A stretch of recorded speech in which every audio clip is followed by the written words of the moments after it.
everyone. In this session, we are going to learn about mechanism of SN2 reaction. So S stands for substitution, N is nucleophilic and 2 is bimolecular. So the mechanism that we are going to study is substitution, nucleophilic, bimolecular.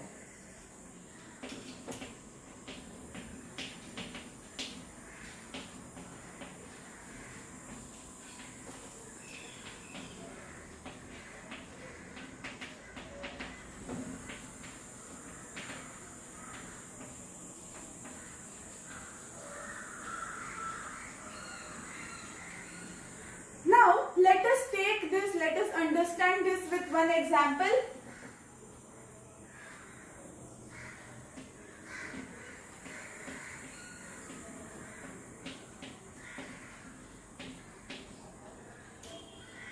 Now in CH3Br and OH minus is our nucleophile which is going to attack the carbon. Out of C and Br is more electronegative. So Br will leave along with its 2 electrons in the bond. So therefore Br is the leaving group to form Br minus. So what is going to be the product?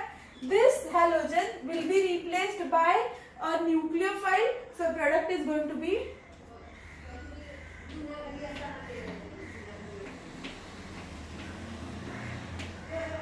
CH3OH plus Br minus. So now let us understand the mechanism, let us understand the steps by which this reaction proceeds. So when this reaction is taking place, there are 2 important things that are supposed to happen.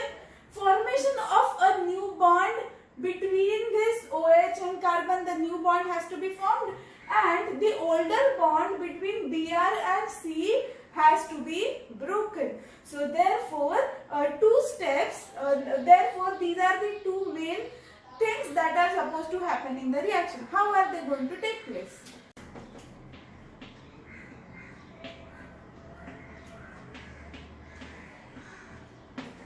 CH3Br plus OH minus. Now what will happen is the formation of the new bond and breaking of the older bond will take place at the same time, or we can say it will take place simultaneously like this.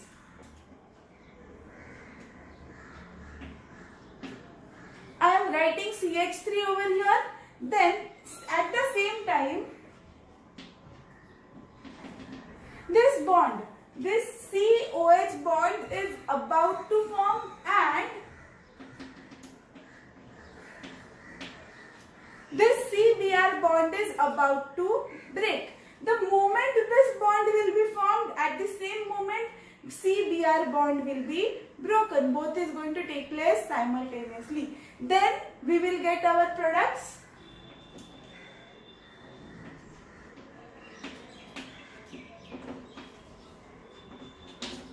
CH3OH plus Br minus. Now, if you do the kinetic study of this reaction, it indicates that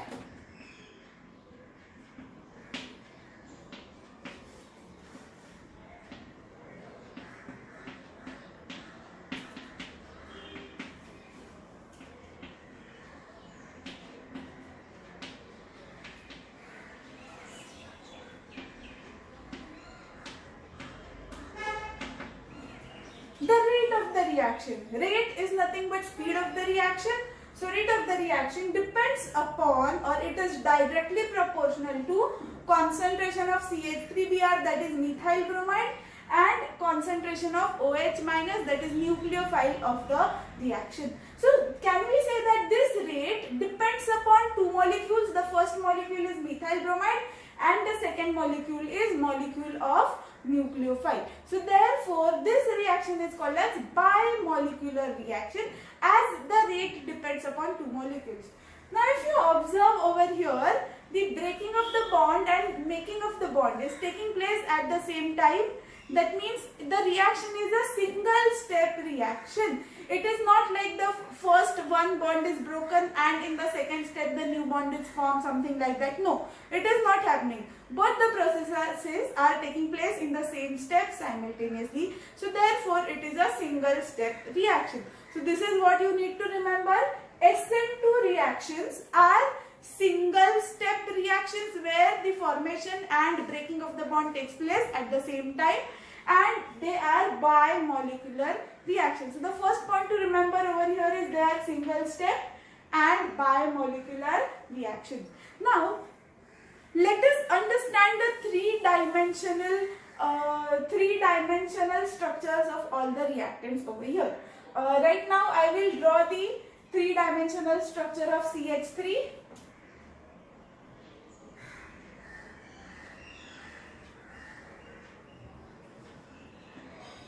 Let me write it this way. C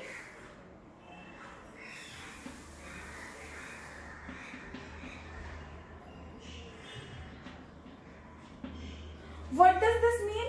This bond and this bond is in the same plane of the blackboard.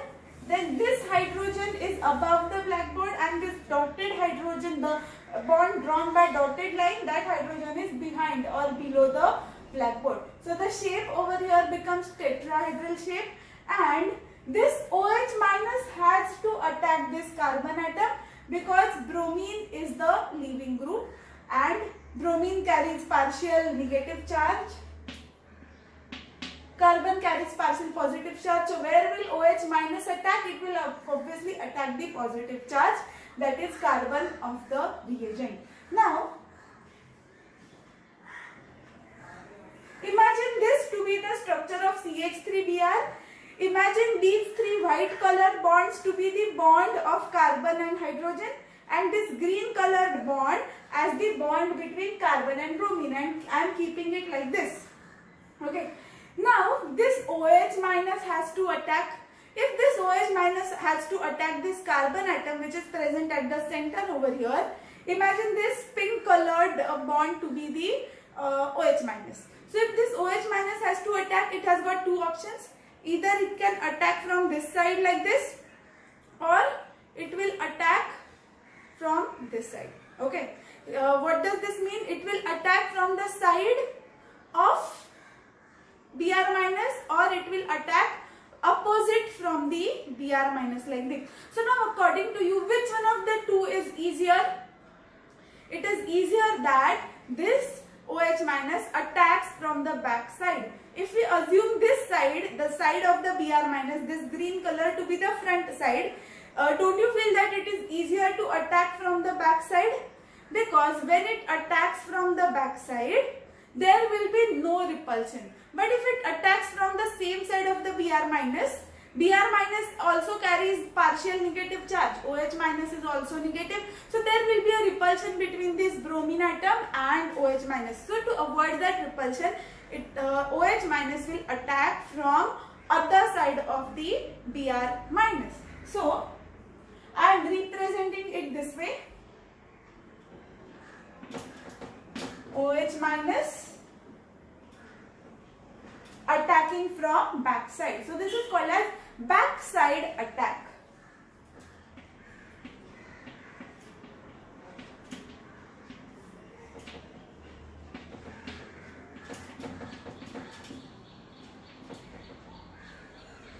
Now you all know that when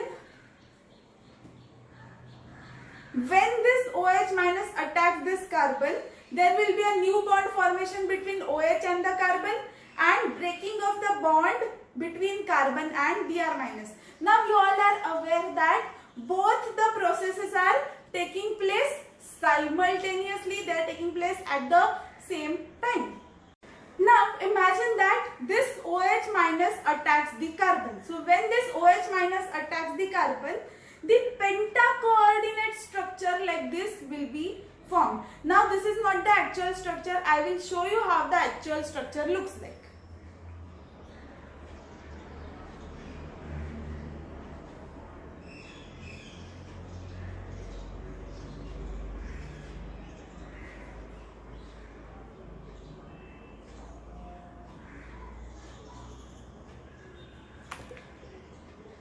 Okay, so see this. Initially the structure was tetrahedral like this. Okay, it was like this, tetrahedral. But now when this OH minus comes and attacks this, you can see a structure that is not tetrahedral in shape. If you just want to observe hydrogen atoms, carbon at the center and these 3 hydrogen atoms, they are in a planar shape. They all are present in the same plane. They all are present in the same plane. They are planar, and the angle between H, C and H over here is nothing but 120 degrees. So therefore, this C and 3 hydrogen atoms will be present in the same plane, and all 3 bonds over here are sigma bonds. Okay, so now imagine that this bond between C and OH is about to form, and this bond between C and Br is about to break. So these two bonds, this green and this pink bonds are actually not complete. They are not completely formed and they are not completely broken. So we call these two bonds as partial bonds. So now if you look at this structure which is present in between, in the middle of the reaction, it is pentacoordinate. That means there are 5 different structures around this, but there are no 5 bonds. Just remember, there are no 5 bonds. There are just 5 different atoms or group of atoms around the carbon. But these two bonds, this bond between COH and CBr is not a complete bond. They are partially formed. That means they are on the verge of formation, and second is on the verge of breaking. So now therefore we can say we get a middle structure like this, and we call that middle structure as transition state.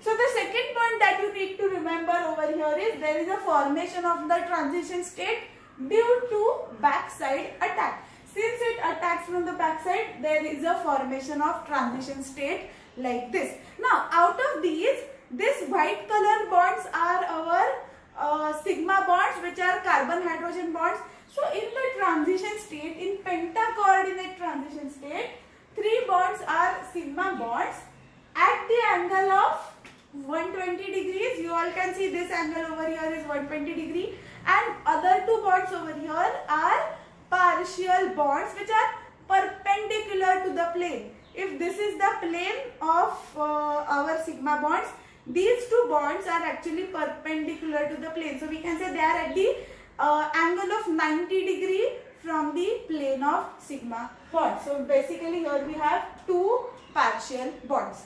Now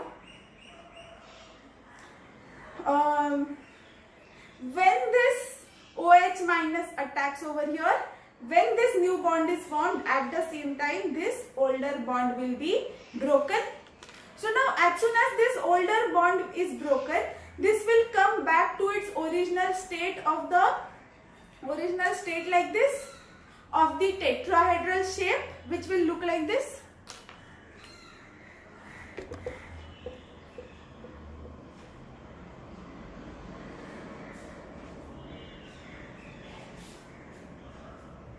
It will look like this. So I will draw this now. After attack of OH,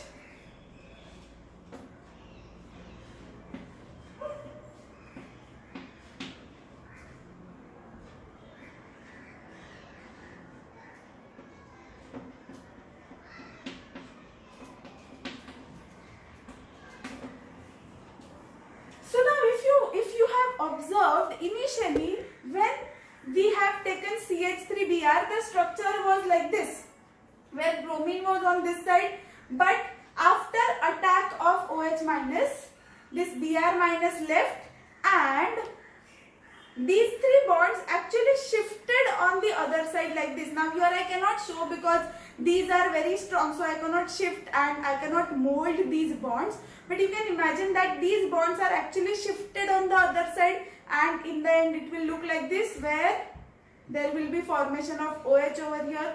You can understand this by inversion of umbrella.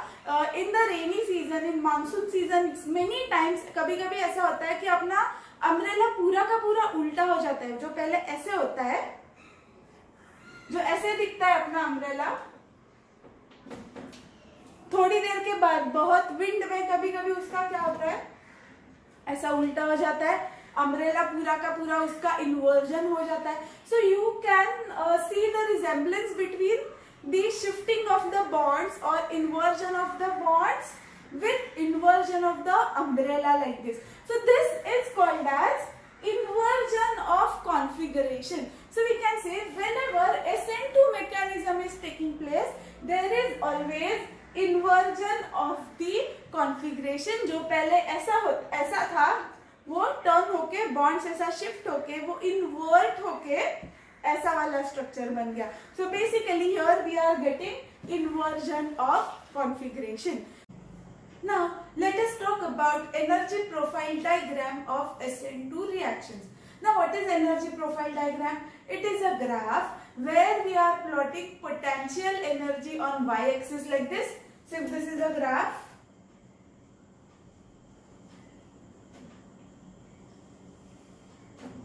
here on the y-axis we will plot potential energy, and on x-axis we will plot reaction coordinates.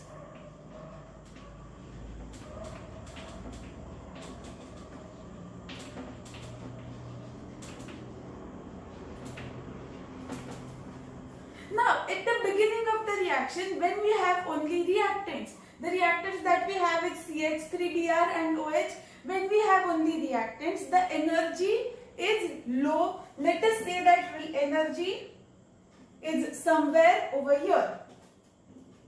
Energy is somewhere over here. Now, as the reaction proceeds, as this OH minus approaches this CH3Br, the energy will go on increasing till it reaches the transition state. This is our transition state.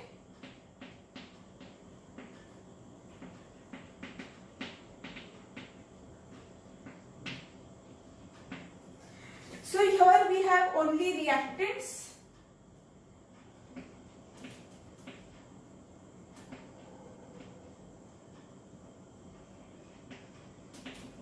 And when the reaction proceeds, energy will increase till it reaches the transition state, and at transition state it will have maximum energy. After transition state, the energy will again go on decreasing like this till we get our products.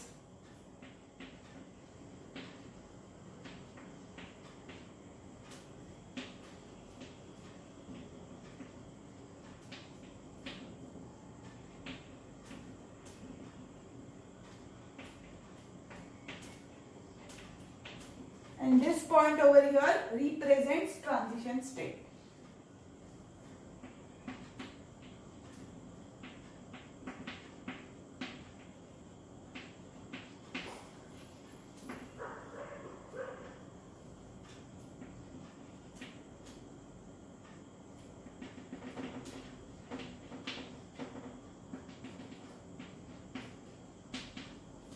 Now if you observe, generally the energy of products is lower than the reactants. This much is the energy of reactants, and somewhere here, somewhere over here there is energy of products. So energy of products is generally lesser than energy of reactants. So therefore we can say that products are more stable. Something that has got less energy is more stable.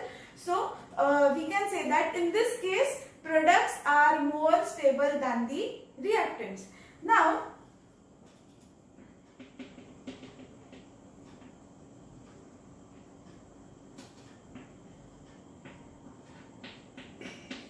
this energy difference between energy of the reactants and the transition state. So this much of energy difference is called as energy of activation.